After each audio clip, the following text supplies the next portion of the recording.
E comigo hoje estão aqui a Thaís Herédia, todo dia, né? Tamo junto. E o Cristiano Noronha, vice-presidente da EcoAdvice e cientista político. Bom, gente, vamos dar uma olhada aí nesse processo de pacificação que acabou não acontecendo, não durou nem 24 horas. Foi protocolada na Câmara dos Deputados uma proposta de emenda constitucional, uma PEC que permite que o Congresso, reveja e anule decisões do Supremo Tribunal Federal. Esse é o mais recente capítulo da batalha entre os dois poderes. A reportagem é de Marina Demore. A proposta altera a Constituição para permitir que o Congresso possa derrubar, por maioria qualificada, decisões do Supremo que os parlamentares julguem que extrapolam os limites constitucionais. Em sua primeira entrevista como novo presidente do STF, o ministro Luiz Roberto Barroso minimizou a tese e lembrou que dispositivo semelhante já vigorou durante a ditadura de Getúlio Vargas. O Congresso pode debater todas as questões que a ele pareça próprio debater. Eu não vejo problema na discussão. E detalhe, essa previsão de superação de decisão do Supremo já existiu no direito constitucional brasileiro. Estava na Constituição do Estado Novo da ditadura de Vargas de 1937. O movimento é capitaneado pela Frente Parlamentar da Agropecuária junto a políticos do Centrão, que resolveu se rebelar após o STF declarar inconstitucional a tese do marco temporal para a demarcação de terras indígenas. Poucos dias depois, o Senado aprovou um projeto de lei que determina a existência e a validade do marco como parâmetro para a questão fundiária no país. O governo avalia vetar, ao menos em parte, a matéria. Ao mesmo tempo, a oposição já se articula para derrubar o veto. O STF seria, então, provocado a regir uma eventual decisão dos parlamentares. Realmente, numa democracia, o intérprete final da Constituição é o Supremo. Tanto que ele pode declarar uma lei do Congresso inconstitucional ou pode invalidar um ato do presidente da República. Portanto, formalmente, o Supremo dá a última palavra. Mas o tribunal não é o dono da Constituição. E, portanto, ele interpreta a Constituição em interlocução com a sociedade, em interlocução com os outros poderes e dentro dos sentidos possíveis. Supremo e Congresso vêm se debatendo também em temas como a descriminalização do aborto, das drogas e a validade do imposto sindical. Em outra frente desfavorável ao STF, o Senado retomou a discussão de uma proposta que limita o mandato de ministros do Supremo em 8 anos. Atualmente, a única restrição que existe é a obrigatoriedade de aposentadoria aos 75 anos. E aí, Cristiano, onde vai dar isso aí? Bom, foi interessante a gente ver essa discussão de tentar reduzir o mandato, né, dos ministros do Supremo, porque a idade de aposentadoria compulsória era de 70 anos e ela foi aumentada para 75. Por quê? Para retirar poder da presidente Dilma, porque ela iria fazer indicações para o Supremo Tribunal Federal e o Congresso queria mandar um sinal de descontentamento, falando, não, vamos dar mais 5 anos. E agora, nesse momento, o Congresso fala em antecipar de limitar, né, de reduzir esse tempo. Então, o que a gente tem visto, só para dizer isso, Caio, que não é uma coisa nova dessa tensão, que não envolve essa retaliação, né? Que não envolve só Congresso e Poder Judiciário, mas é Congresso, Poder... a gente no mandato anterior era mais Executivo versus Judiciário, agora a gente está vendo Congresso versus Judiciário, mas o Judiciário parece que sempre ali como uma... Então, esse é um ponto, é uma coisa nova. A gente, a partir da mudança da presidência no comando do Supremo Tribunal Federal, surge uma nova interlocução e essa nova interlocução pode abrir, obviamente, um canal de diálogo, né? Mas eu não vejo, Caio, sinceramente, a gente vai ver sempre esses momentos de altos e baixos. Isso não vai acabar agora, né?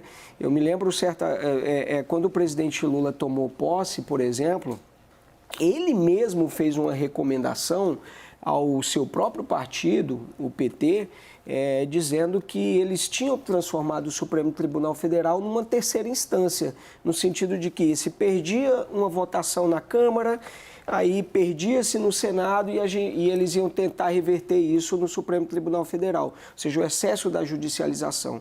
Mas agora o próprio Executivo também está questionando a privatização da Eletrobras, depois de aprovada no Supremo Tribunal Federal, pelo Congresso Nacional, havia dito o Supremo que precisava de uma lei do Congresso Nacional, que foi aprovada. Agora a gente vê também a questão dos precatórios, enfim. Então, essa excessiva judicialização e essa polarização também, de outro lado, na sociedade, ela nos aponta de que dificilmente a gente vai ter Pode ser que a gente tenha menos tensão, mas em momentos a gente vai ter. Mas você não acha que pode paralisar de alguma maneira? Eu também concordo que ela ainda não está num grau exacerbado. Mas você não avalia. A gente está uma semana já nisso, né? Sexta-feira passada a gente estava falando disso aqui, né? O mesmo assunto, e a semana cresceu. Não pode chegar num impasse, porque eu não sinto, pelas falas do Barroso, sinto ele, claro, bem intencionado, mas não sinto disposição de deixar de fazer coisas que possam incomodar o Congresso, seja na pauta, seja na agenda, seja na mídia, uma coletiva hoje de quase 1 hora em Brasília. Então, eu não vejo que o estilo Barroso irá frear isso, né? Então, isso não pode paralisar, de repente, uma agenda... As agendas relevantes do país? Eu acho que não, porque à medida que a gente já viu também, até pelo ato de 8 de janeiro que a gente viu, sempre a turma do deixa disso entra em ação e tenta apaziguar os ânimos. Então, sempre que escala até certo ponto que fica grave demais, aí todo mundo senta, baixa a bola, bota a bola no chão, conversa. Então, eu acho que a gente vai ter sim intenções, como eu falei, eventualmente pode paralisar uma atividade por um determinado tempo, seja do Congresso Nacional, seja do Supremo, mas eu acho que a gente não vai chegar às vias de fato de um impasse. Sim. Vai ser solucionado, seja pela política que a gente tenha uma legislação decidida, seja pelo diálogo. Sim. Essa é a minha avaliação. Você, Thaís? Ó, quem chegou lá? Eu vi, Daniel, boa noite. Boa noite, atrasado. Atrasado fala por último, vamos com a Thaís antes. Não, mas foi por uma boa causa, vou defendê-lo aqui. Estava escrevendo uma reportagem agora. Uma reportagem super importante. Eu confesso que me surpreendi hoje, né, Caio? A gente falou sobre isso, né? A gente ontem fez um esforço para entender as pautas que tinham ali repercussões importantes na economia e hoje acordamos com essa decisão do Supremo sobre a licença paternidade, que é uma pauta considerada de costume, mas que tem tudo, assim, que inclusive tem impacto na economia, porque isso gera custo para as empresas, mas de qualquer forma pode gerar, no fim das contas, produtividade. Quer dizer, tem um embate aí geral, no mundo inteiro, sobre os efeitos e os custos da licença maternidade. Em outros países, o homem fica até 2 anos, enfim. Então, tem impacto sim. Agora, o principal impacto acabou sendo político. Que parece ser quase uma coisa provocativa. Então, ontem era aquele discurso da pacificação e hoje, business as usual, né? E como é que é o business as usual hoje? As instâncias tomando as decisões que caem sobre as suas mesas. Então, o STF tomando decisões em que ele, inclusive, diz, olha, isso aqui, eu estou tomando essa decisão porque o Congresso não fez. E isso... certamente já aconteceu outras vezes, mas não com esse clima que a gente tem hoje, né? Que eles estão se cutucando uma onça a outra com a vara muito curta. E o Congresso Nacional responde rapidamente. A minha preocupação hoje é que o tempo de resposta está muito rápido. A gente viu isso acontecer com o marco temporal. O tempo de resposta do Congresso, quer dizer, a articulação em torno, especialmente do Centrão, talvez hoje eles tenham uma força de movimentação grande. Cris, você vai poder falar isso melhor do que eu, mas a minha percepção é que o tempo de resposta está muito rápido do Congresso Nacional e eu não sei o quanto isso pode gerar de problema, enfim, de custo mesmo, de coisas desagradáveis, para dizer o mínimo, que possam acontecer. Não, e principalmente quando você mexe com esses temas agro, terra e religião, né? Você mexe com as duas bancadas mais organizadas do Congresso Nacional, no meu sentir, né? Que é a Frente Parlamentar da Agropecuária, que a gente chama de FPA, e os evangélicos, né? Que eles são extremamente organizados em termos de mobilização interna no Congresso. Daniel Rittner, qual a chance real do Congresso avançar com algo que mexa nos regramentos relacionados, seja mandatos, né, 10 anos de mandato para ministro do Supremo, seja num projeto para derrubar decisão do Supremo? Ou é algo que você protocola, avança e deixa ali, vamos ver o que vai acontecer? Olha, Caio, vamos lá. Ontem, se a gente resgatar de novo esse discurso de posse do ministro Luiz Roberto Barroso, a gente recorda e enfatiza que ele citou ali direitos LGBT, direitos de povos indígenas, direitos da mulher e direitos reprodutivos, não como causas progressistas. Diz, olha, isso não são causas progressistas, são causas humanas, são causas da humanidade. Então não podem ser consideradas mais progressistas ou menos progressistas. Quem está em casa pode até concordar com isso, tem bons elementos para concordar com isso, mas nem todo mundo no Congresso concorda com isso. Quando você mexe nos detalhes de direitos reprodutivos, direitos das mulheres, direitos LGBT, direitos dos povos indígenas, você lida também com interesses contrários e que são legítimos muitas vezes e que podem gerar essas reações que estão acontecendo. Essas reações têm se manifestado agora, por exemplo, hoje, o presidente da CAI, uma das comissões mais importantes do Senado, Comissões de Assuntos Econômicos, o senador Vanderlan Cardoso, estava defendendo, ou pelo menos relatando aqui, como ele tem percebido como quente o debate em torno da instituição de limites, de prazos de mandatos para os ministros do Supremo. Agora, é claro que isso só poderia valer daqui em diante. E tem até certo apoio entre os ministros do Supremo que já estão lá. Ninguém quer ver seus prazos encurtados, seus mandatos encurtados, né? Mas existe a possibilidade de instituir mandatos, sim, de 8, de 10 anos. Isso é um debate que só pode acontecer no para frente, no para trás, não. Agora, se a gente partir para uma ideia ali, como dessa PEC mais recente, de frente a decisões do Supremo, colocar o parlamento para eventualmente derrubá-las, isso remete ao que está acontecendo e causando escândalo, causando furor em Israel. Israel não tem uma constituição, é verdade, não tem uma constituição escrita, tem tradições consagradas no judiciário e jurisprudências que vão se firmando. Mas quando o parlamento de Israel apresentou essa decisão, essa votação de reconsiderar decisões da Suprema Corte de Israel e questioná-las e invalidá-las, você tem milhares, dezenas ou até centenas de milhares de cidadãos israelenses que têm saído às ruas há meses em protesto contra esse assunto. Então, essa contestação a decisões do Supremo, olha, tem acontecido em Israel, tem acontecido no Brasil, tem acontecido na Hungria, tem acontecido em graus variados até em outros países também. O que você acha, Cristiano? Isso tem chance de avançar ou é só ameaça? Olha, Caio, eu acho que o debate vai acontecer e eu acho que tem que... Lembrando que, aliás, o Antônio Anastasia, ele era relator dessa PEC que reduziu o mandato. Ele deu um parecer favorável lá na CCJ, né? Então, isso não é... Aí acabou tendo a CCJ pegando de volta, está procurando aí um novo relator, que Davi Alcolumbre ficou de escolher proximamente, mas o parecer lá do Anastasia, que foi para o TCU, por isso que o negócio não andou, ficou lá suspenso, mas ele concordou com essa tese. Então, isso não é uma discussão nova. Eu acho que nessa linha de você estabelecer um mandato, eu acho que alguma coisa a gente pode ter. Agora, de rever as decisões do Supremo Tribunal Federal, eu acho muito pouco provável que isso evolua. Se evoluir, é curioso porque a gente já viu reforma da Previdência, por exemplo, mesmo emenda constitucional, ser questionada no Supremo Tribunal Federal. E o Supremo Tribunal Federal já julgou dispositivos, mesmo por emenda constitucional, inconstitucional, porque ele entendia que feria cláusulas pétreas da Constituição. Ora, então, não há dúvida de que, em o Congresso aprovando uma medida como essa, muito provavelmente vão provocar o Supremo, e o Supremo vai dizer, é inconstitucional. Ou seja, o Supremo vai ficar com a palavra final sobre esse episódio. Então, mas aí não é uma retroalimentação assim, de um ambiente de provocação contínua? É o que eu digo, eu não acredito que vai chegar num nível onde a gente coloque os dois poderes em conflito. Muito provavelmente, antes de chegar a um tipo de situação como essa,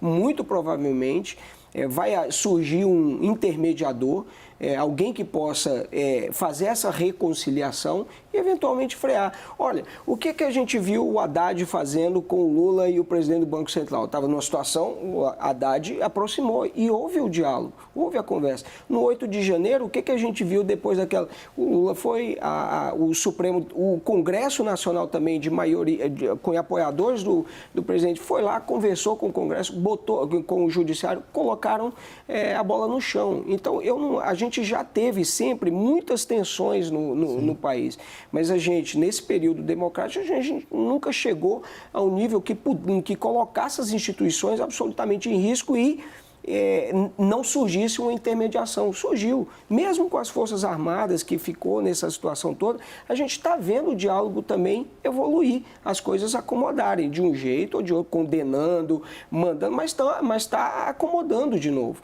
Então, eu acho que a gente pode ser penoso, pode paralisar um pouco as atividades, mas eu não acho que a gente vai ter uma crise institucional com o poder neutralizando o outro por conta dessa disputa. Ô Daniel, como o Palácio do Planalto está olhando isso aí?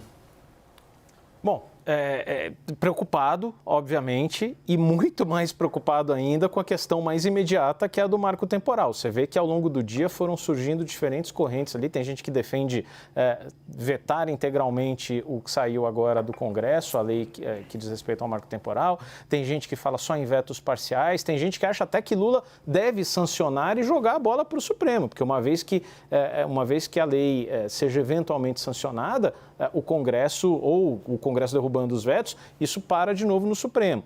Agora, por mais saudável que seja o Congresso contestar decisões do Supremo dentro da legalidade, é justo, é legítimo que isso aconteça, também não se pode criar uma impressão, como o Congresso tentou transmitir ao longo desta semana, de que basta então uma PEC para invalidar decisões do Supremo, como se bastasse uma PEC para simplesmente passar borracha numa decisão relativa ao marco temporal e implantar isso a fórceps.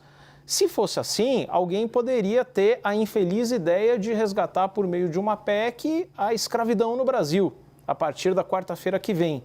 E nem por isso a escravidão retornaria, porque ela fere cláusulas pétreas. Então, caberá sempre ao Supremo a palavra final e a defesa de direitos que estão garantidos como cláusula pétrea da Constituição.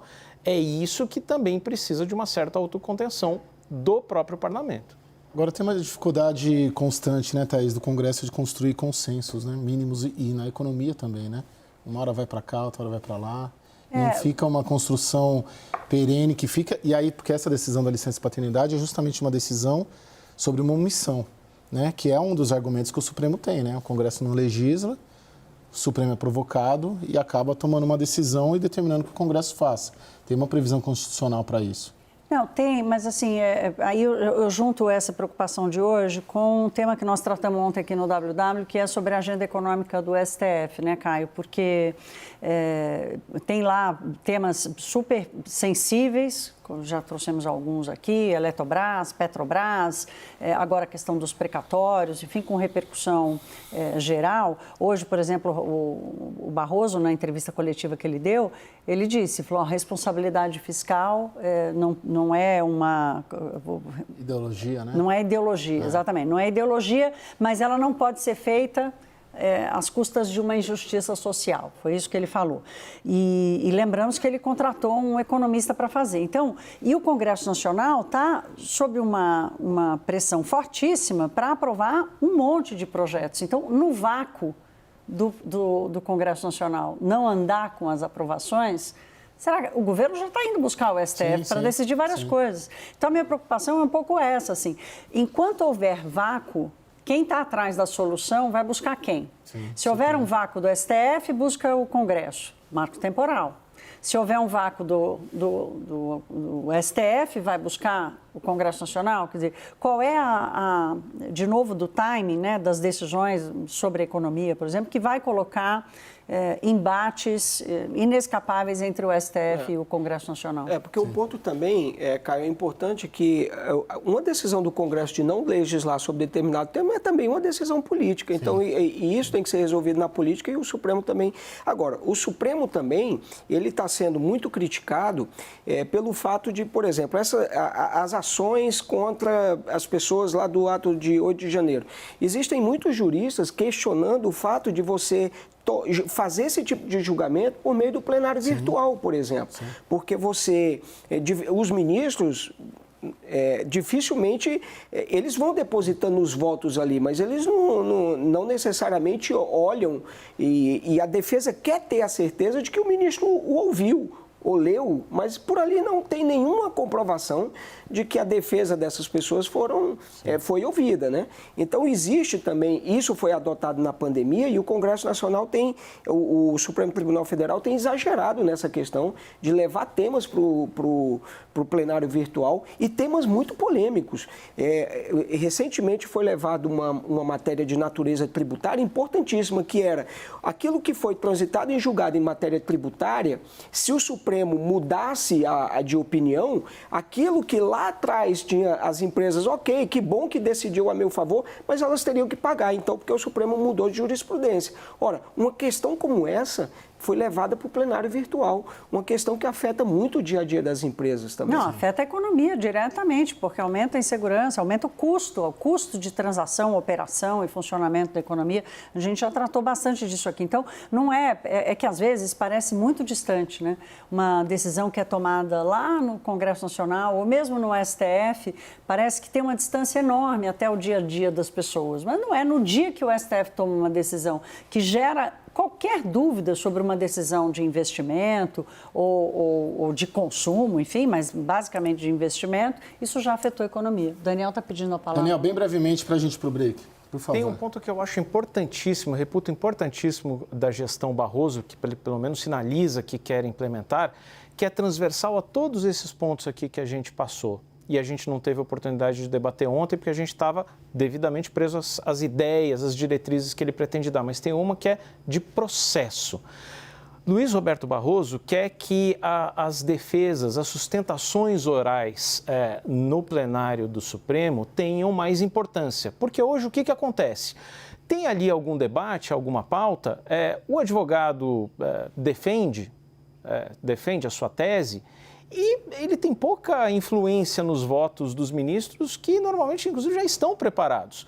Roberto Barroso quer que haja um intervalo de pelo menos 30 dias entre a sustentação oral e os votos dos ministros da Suprema Corte. Isso me parece importantíssimo porque aí sim você assegura que as sustentações orais e as manifestações dos advogados tenham sim condições de ser absorvidas e consideradas nos votos dos ministros. Pessoal, vamos fazer um rápido intervalo aqui. Daqui a pouco o governo envia ao TCU consulta para desconsiderar pisos de investimentos na saúde e na educação. Até já.